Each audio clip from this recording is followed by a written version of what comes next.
उधर माध्यमिक शिक्षा बोर्ड अध्यक्ष डीपी जारौली प्रेस कॉन्फ्रेंस इस वक्त कर रहे हैं। आपको सीधे लिए चलते वो रीट लेवल 2 के आंशिक संशोधित परीक्षा पर अपनी बात कर रहे हैं। बहुत आमूल चूल परिवर्तन हो रहा है, यहाँ गड़बड़ी हो रही है। मैं आप प्रारंभ से आप सभी साथियों से मैं कहना चाहता हूँ कि रीट परीक्षा में जितनी पारदर्शिता से हमने कार्य किया है और करने का प्रयास कर रहे हैं, माननीय मुख्यमंत्री जी के आचरण से, स्वभाव से और उनके द्वारा दिया गए दायित्व को निभाने के लिए 100% हम उसी अनुरूप कार्य कर रहे हैं। और जब अभी हमें ज्ञात हुआ, जब हमने परीक्षा परिणाम निकाला, उसके पश्चात हमने की जारी की थी परिवर्तित, जो भी करेक्टेड की हमने उसके बाद जारी की। उसके बाद हमने पुनः 8-10 दिन का समय दिया था कि आप बच्चों को कोई भी आपत्ति हो तो वो आपत्ति हमें दें। उन आपत्तियां दोबारा आई, उसमें प्रश्नों के संबंध में भी आई। उन सभी को हमने फिर पुनः विषय विशेषज्ञों को दिखाया। तो केवल एक प्रश्न में जो मैं अभी आपको की दूंगा, जो हमारी वेबसाइट पे डली हुई है पुरानी अक्टूबर माह की, जिसको हमने जारी किया था, पुनः जारी किया हमने 27 अभी तारीख को नवंबर को। दोनों में केवल एक प्रश्न में अंतर आया है। वो प्रश्न पुस्तिका जे सीरीज की 74 नंबर क्वेश्चन है, अंग्रेजी सेकंड लैंग्वेज का।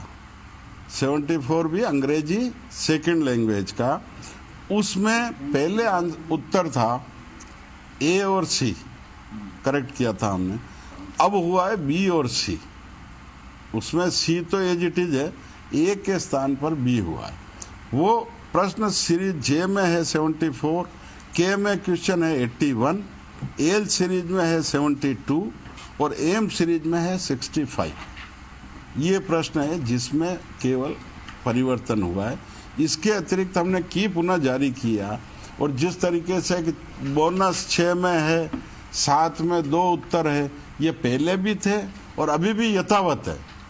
वही 6 बोनस और 7 जिनमें हमने 2 उत्तर को सही माना है, वह पुनः उसी प्रकार है, केवल एक प्रश्न में परिवर्तन हुआ है। अब इस परिवर्तन का प्रतिशत आप निकालेंगे तो ये मेरे ख्याल से बहुत कम आएगा, क्योंकि 4 विकल्पों में से 2 विकल्प सही है, 2 में से 1 तो जो पहले था वही सही है, सी। जो अधिकांश अगर प्रतिशत वाइज निकालें तो 80% वही उत्तर सही है, 20% दूसरा जो सही है वो भी उत्तर। हमने दोनों को सही माना है। तो इस पूरे परीक्षा परिणाम में बहुत न्यूनतम स्तर पर मेरे ख्याल से 0.01% विद्यार्थियों के परिवर्तन होने की संभावना है, और वो भी केवल 1 अंक का। कुछ बच्चों के 1 अंक बढ़ सकता है, 1 अंक कम हो सकता है। इससे ज़्यादा परीक्षा परिणाम में कहीं परिवर्तन नहीं है। इसके अतिरिक्त तो उन्हीं बच्चों के परिवर्तन है जो हमने आपत्तियां मांगी है। कुछ बच्चों ने 2-2 फॉर्म भरे थे, जैसे आपको सारी स्थितियां मालूम है। 2 फॉर्म भरे थे और 2 फॉर्म में, एक फॉर्म में उसने भाषा भरी हिंदी और संस्कृत, दूसरे में भरी हिंदी और इंग्लिश। 2 फॉर्म भरे और उसके एक फॉर्म से चेकिंग हुई, चेक हो गया हिंदी इंग्लिश और उसने किया है हिंदी संस्कृत, लेकिन वो फॉर्म में भरा हुआ है।